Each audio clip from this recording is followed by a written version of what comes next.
Bonjour et bienvenue chez Céric Arc-en-Ciel Maroc, ici à Fès.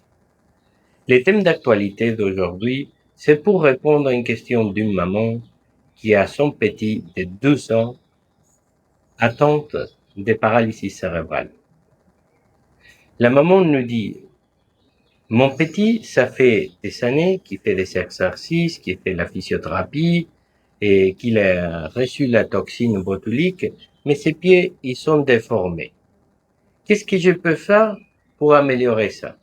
Et il demande si c'est intéressant ou pas de les verticaliser.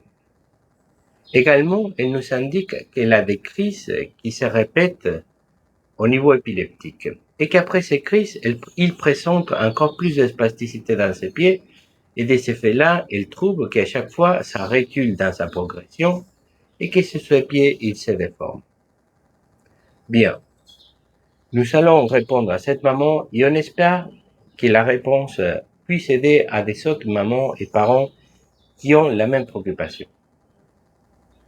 Chez l'enfant qui a une cérébrale palsy, le plus important, c'est l'intérêt des traitements.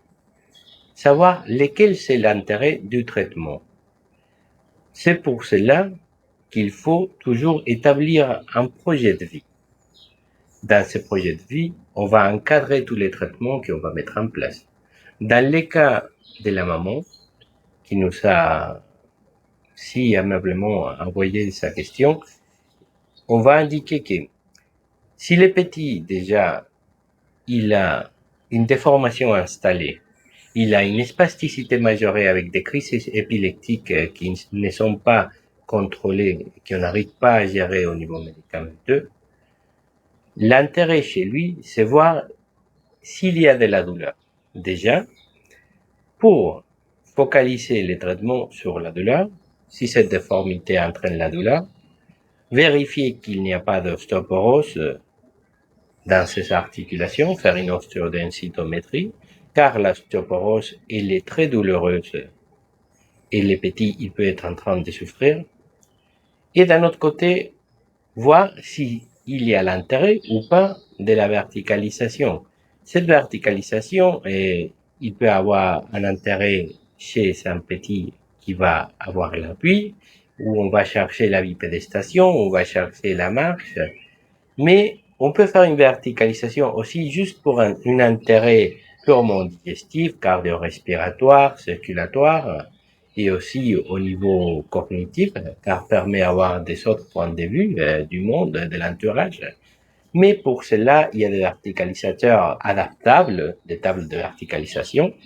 Il y a aussi des installations que peut faire en mousse et viscoélastique à mémoire de forme, qu'on peut imprimer en 3D et les faire de façon que les petits peuvent être à différents degrés de verticalisation, voire en décubitus ventral, et qui les permet d'avoir un autre positionnement, des autres façons de respirer qui vont améliorer sa santé, sans avoir forcément les pieds au sol.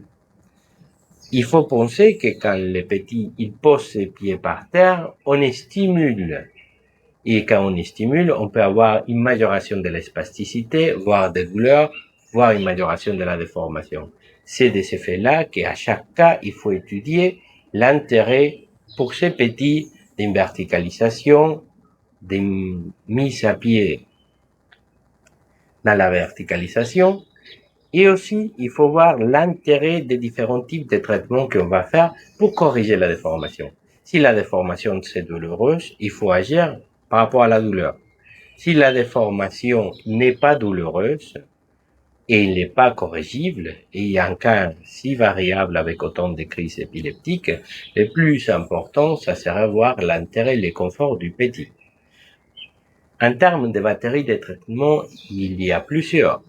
C'est-à-dire qu'on peut faire des toxines avec des plâtres successifs, des postures avec des orthèses pour faire un rallongement musculaire, des rallongements musculaires chirurgicaux du petit pour corriger ou gagner des degrés de mouvement au niveau de la cheville. On peut faire des rhizotomies sélectives au niveau dorsale pour éliminer une partie ou la totalité de la spasticité, mais toute cette approche qu'on va avoir, il doit avoir un intérêt. Et c'est l'intérêt qui c'est important. C'est ça, il s'agit pas de corriger une déformation pour qu'il soit aligné. Que les petites soient alignées ou pas, il faut voir l'intérêt, vraiment. Déjà qu'il soit bien, qu'il n'aille pas mal, et après, s'il va avoir les pieds à plat, si on cherche ça, est-ce que les petits, ils marchent déjà, ou par contre, si le petit, il a déjà 12, 13 ans, et il n'a jamais marché, et il est au fauteuil et au lit, à quoi ça sert de mettre ses pieds et majorer les spasticités, ou de faire des techniques thérapeutiques qui vont l'entraîner des conséquences. C'est pour cela que les conseils d'aujourd'hui dans ces postes, c'est que quand vous avez des questions sur l'intérêt d'un traitement que vous voulez approfondir, il faut d'abord vous réunir à, c'est ce qu'on appelle une réunion collégiale avec les spécialistes, les médecins, les thérapeutes occupationnels ou ergothérapeutes, et l'éducateur spécialisé, les physiothérapeutes, et les neurologues, les neuropsychologues, et établir un projet de vie et voir l'intérêt de chaque pas, de chaque traitement qu'on va mettre en place pour cet enfant-là, et voir jusqu'à où on va y arriver et qu'est-ce qu'on va gagner avec ça. En sachant que l'objectif, c'est que dans ce projet de vie, lui, il développe le maximum ses capacités, il interagisse le maximum avec son entourage, mais qu'il soit bien. Qu'il soit bien. Ça, c'est le plus important. De cette façon-là, on va éviter l'acharnement thérapeutique. On va éviter des traitements qui vont mener à rien et qui juste, ils vont entraîner des douleurs et de l'inconfort au petit qu'il a déjà pas mal de problèmes. Notre conseil, c'est celui-là.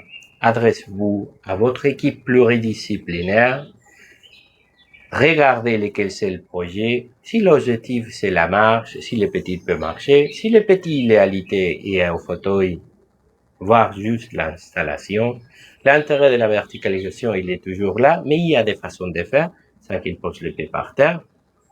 L'intérêt de la mobilisation, il est toujours là, mais il faut toujours voir la douleur. S'il y a la douleur, il faut traiter la douleur d'abord. Ça, c'est notre conseil.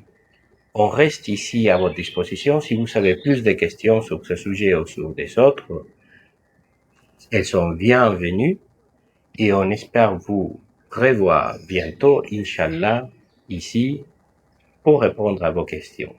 Merci beaucoup et merci maman pour cette question qui j'espère a pu éclaircir à des autres parents aussi ces questions. Passez une bonne journée. À très bientôt, Inch'Allah.